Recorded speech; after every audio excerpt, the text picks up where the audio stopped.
दोस्तों, अगर आपको एग्जाम से पहले ये लग रहा है कि आपने कुछ भी नहीं पढ़ा, मतलब आपकी प्रिपरेशन ठीक चल रही है।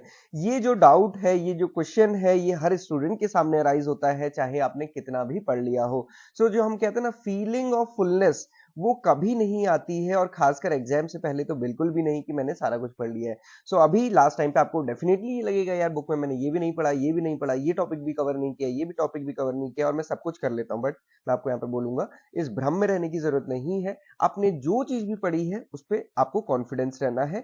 नई चीजें टारगेट करने से अच्छा है आपके जितने भी नोट्स हैं, चाहे वो ज्यादा हैं चाहे वो कम है, आप उन्हीं को रिवाइज कीजिए। भरोसा कीजिए अपने आप पे, जो आपने पढ़ा है उससे आपको सक्सेस जरूर मिलेगी। ओके, लास्ट टाइम पे क्या ध्यान रखना है कि पेपर का लेवल कैसा होगा, और क्या कट ऑफ रहेगी, और क्या हमारे एक्सपेक्टेड अटेम्प्ट्स होने चाहिए। इन तीनों चीज में अगर आप देखेंगे तो आपको एग्जाम के टाइम पे आप केवल एक चीज पे फोकस कर सकते हैं, वो है अपने अटेम्प्ट्स पे, जो आप अपने मैक्सिमम या फिर एक्यूरेट कर सकते हैं। मैं मैक्सिमम के लिए इसलिए नहीं कहता कि ऐसा नहीं कि गैस वर्क करके 60 आउट ऑफ 60 करके आना है, बट आपको किस पे फोकस करना है, उस उनमें इफिशियंसी पे। इफिशियंसी मतलब जितने आप करें वो मैक्सिमम सही होने चाहिए।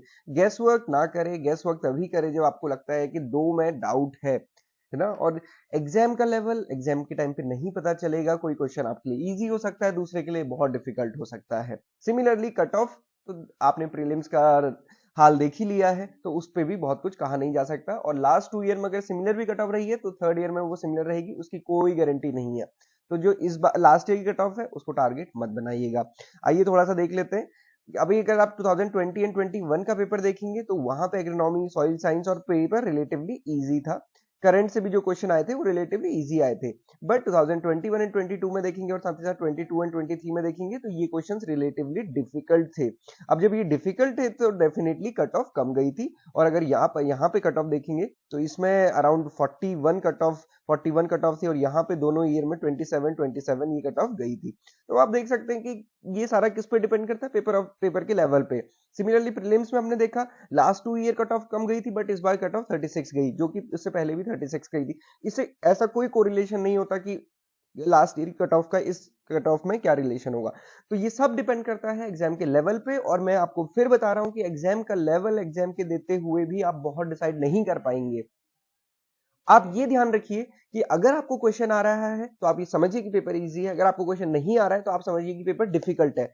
आपको चीजें नहीं आ रही हैं तो ये मत सोचिए कि सामने वाले को आ रहे होंगे और आप गैस वर्क करना शुरू कर दे, क्योंकि ये सबसे ज्यादा डेट्रीमेंटल होता है जब आप गैस वर्क करना स्टार्ट करते हैं। ब्लाइंड गैस मतलब आपको क्वेश्चन का आंसर बिल्कुल नहीं पता, कोई आइडिया नहीं है, बिल्कुल भी आइडिया नहीं है, और आप फिर भी गैस कर रहे हैं। ये सबसे खतरनाक कंडीशन हो जाती है, क्योंकि ऐसे में नेगेटिव मार्किंग होती है, और ऐसे में आप 1.25 मार्क्स लूज करते हैं। एक मार्क्स तो जो आपने गलत किया ही, और साथ ही साथ रॉन्ग अटेम्प्ट का 0.25 मार्क्स भी जाएगा। तो ये चीज आपको ध्यान रखनी है। और सबसे इंपॉर्टेंट क्या है, आपको लगता है कि कुछ गैस करने हैं, वो आप अपना कैलकुलेटेड रिस्क लीजिए, क्योंकि आफ्टर ऑल जो भी रिजल्ट होगा वो आपका ही होगा, ये आपको समझना है। और मैं ये भी नहीं कहता कि बिल्कुल नहीं करना है, बट आपको ये थोड़ा सा देखना है कि जिसमें आपको दो ऑप्शंस में, मैक्सिमम 3 ऑप्शन में, और आपको कोई गट फीलिंग आ रही है तब कीजिए, और वो भी उसका प्रोपोर्शन बहुत ज्यादा नहीं होना चाहिए ना। 50-50 तो बिल्कुल भी नहीं होना चाहिए कि जिनमें आपको श्योरिटी है उसके बराबर ही आप गैस भी कर रहे हो, तो ऐसा तो नहीं होना चाहिए। ओके, अब एग्जाम से पहले आपको क्या करना है, जो मैं हमेशा कहता हूं कि रिवाइज कीजिए, प्रैक्टिस कीजिए, मॉक टेस्ट दीजिए, और पॉजिटिव रहिए पेशेंस के साथ। सबसे इंपॉर्टेंट क्या है, अगर आपको लगता है कि मॉक टेस्ट भी नहीं देना है तो आप सिंपल रिवाइज कीजिए। क्योंकि मैं कई सारे स्टूडेंट से बात कर रहा हूँ आजकल, तो स्टूडेंट्स का आता है कि सर अच्छा स्कोर नहीं आ रहा, बहुत नेगेटिव फील करते हैं। तो ऐसे में मैं उनको कहता हूँ कि आप मॉक टेस्ट अटेम्प्ट करो, आप डायरेक्ट सबमिट कर दो। और आप जैसे ही सबमिट करोगे ना, फिर कहीं पे भी आप दे रहे हैं तो उसमें आपको ऑप्शंस दिखेंगे, आपको आंसर दिखेगा, और आपको सोल्यूशन दिखेगा। जस्ट आप रीड कर लो, क्योंकि क्या होता है, क्वेश्चन के अकॉर्डिंग थोड़ा सा पढ़ना डिफरेंट होता है एज कंपेयर टू थ्योरी पढ़ना। ओके, क्या नहीं करना है, paper level, number of attempt, cut off के बारे में नहीं सोचिए, इसीलिए हमने थंबनेल दिया है। मैं बार बार यही कहता हूँ कि इन चीजों पे अपना दिमाग मत लगाइए, बट फिर भी हमारी आदत है, हम उसके पीछे दौड़ते ही दौड़ते हैं। बट एग्जाम से पहले अगर ये भी आपको क्लियर रहे कि ऐसी चीजें हमें नहीं पता चल सकती हैं, तो आप कहीं ना कहीं अपना टाइम उससे वेस्ट नहीं करेंगे। और यही मेरा उद्देश्य भी है इस वीडियो को बनाने के पीछे। हमेशा याद रखिए, कोई कंपैरिजन नहीं है, ना तो आपका अपनी परफॉर्मेंस से कंपैरिजन है ना। लास्ट टाइम क्या हुआ था उससे कोई मतलब नहीं है, ना ही आपके फ्रेंड से अब कोई कंपैरिजन है। आपका फ्रेंड की क्लास में मार्क्स ज्यादा आते थे, इधर भी ज्यादा आएंगे, कोई गारंटी नहीं है।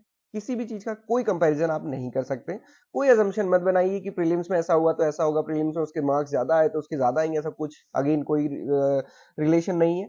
भरोसा अपने आप पे रखिए और भरोसा ही आपको जीत दिला सकता है। और हमेशा ये ध्यान रखिए आप बेस्ट हैं, आपको जो भी आ रहा है वो आप बेस्ट करेंगे। ओके, सो ये आपको ध्यान रखना है। निस्वार्थ करते रहिए प्रयास, खत्म होगा अब इंतजार, करी है आपने मेहनत, पक्का होगा इस बार एएफओ पार। सो मेरी शुभकामनाएं आप सभी के साथ बहुत सारी हैं। सो दोस्तों, पूरा भरोसा रखिए, पूरे पेशेंस के साथ जाइए, पूरे कॉन्फिडेंस के साथ जाइए, ये दिन आपका होगा। और